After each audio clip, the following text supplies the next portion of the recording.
America should blow up in Middle East, meaning Iran, Iraq, Pakistan, and Afghanistan, because the radical Islamists are too much of a threat to leave alone. The loss of civilian lives in the Middle East would be worth the outcome, and because the radical Muslims are people not to be trusted.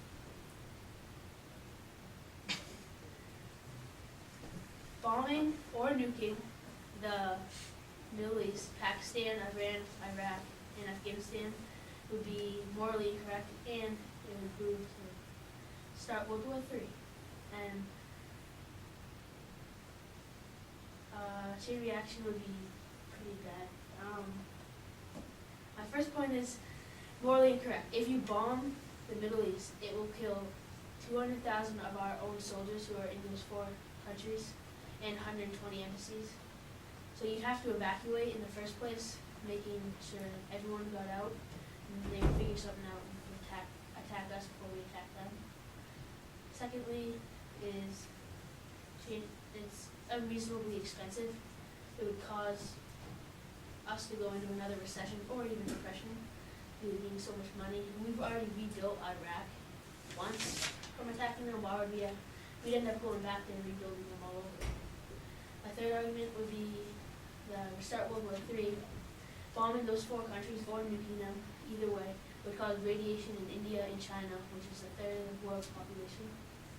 That would cause them maybe get mad and move after that. It would just start a big war.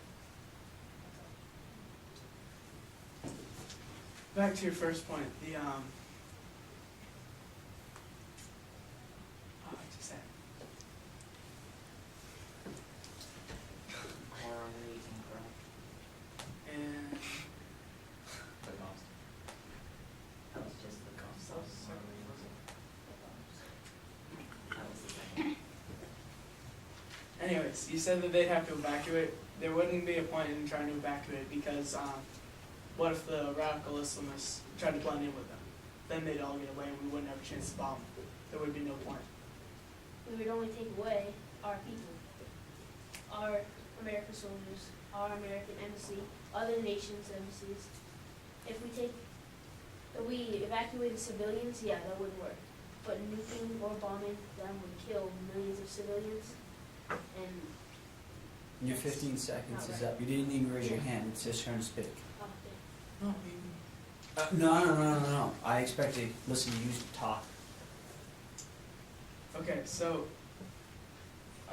there'd be no point in really evacuating them because then the radical Islams, we've still got some still corrupt in our government.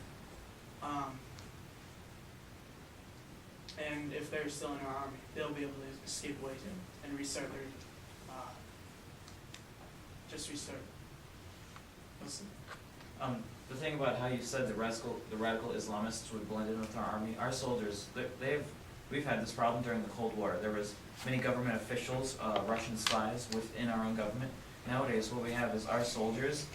They have dog tags. They have serial numbers. They're given army numbers, depending on which type of, if they're in the Army, the Navy, the Marines. So they're not going to blend in because one, it's very easy to pick out a radical Islamist between an American soldier. They look differently. I'm not saying there's not Arabic American soldiers. There's hundreds of them, but it's very obvious that this person's not an American soldier because one, they would have had to kill an American soldier, and two, during the evacuation, most likely all soldiers would be accounted for. So they're going to check the dog tags. If that person's dog tags they look at their dog tags, they're going to look at the image of the person. If those dog tags don't go to the image, they're going to question them and possibly interrogate them to the point where they'll be found out and almost killed. How would you? Stop. Points of information are 10 seconds, not 30 or 40. You raise your hand, you ask a question, or you state something. You don't go off in a tirade. Sorry. Quite all right.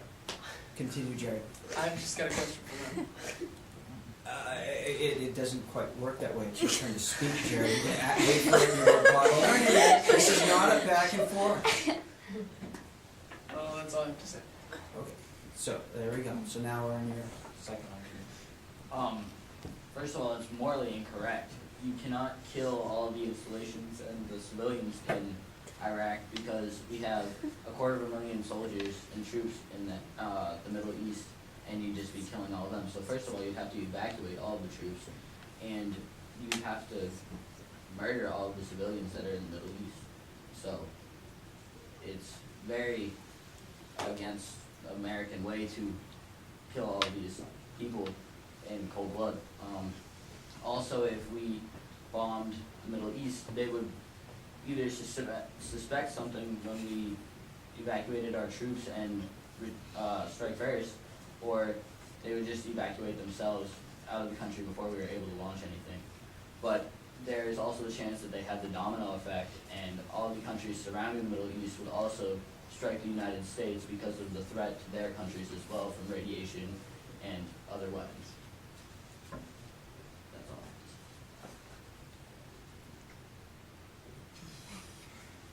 Darn. Sorry. But back to your evacuating them. We could, like, they wouldn't necessarily have to know us. Maybe we could, like, back them out slower and slower, like maybe hundreds at a time, if not thousands. Because we have gotten so many, like 45,000 troops in Iraq, and if we backed them out like a few hundred at a time, it would hardly be noticed by the radical Islamists. How long would this backing out take? Backing out 45,000 troops, hundreds at a time, would take years. Probably. Let's go. I would like to point out, we have 142,000 troops in Iraq and 68,000 troops in Afghanistan. How would you get rid of that number in a certain amount of years? Well, it would, based on what, like, the government would, if they followed through this, like, based on what they would set as a time plan, like maybe 10 years to 20 years, they just, like, set a schedule on how many each year they take out. That's a lot of years. So, Are you scared of the Islamists attacking us?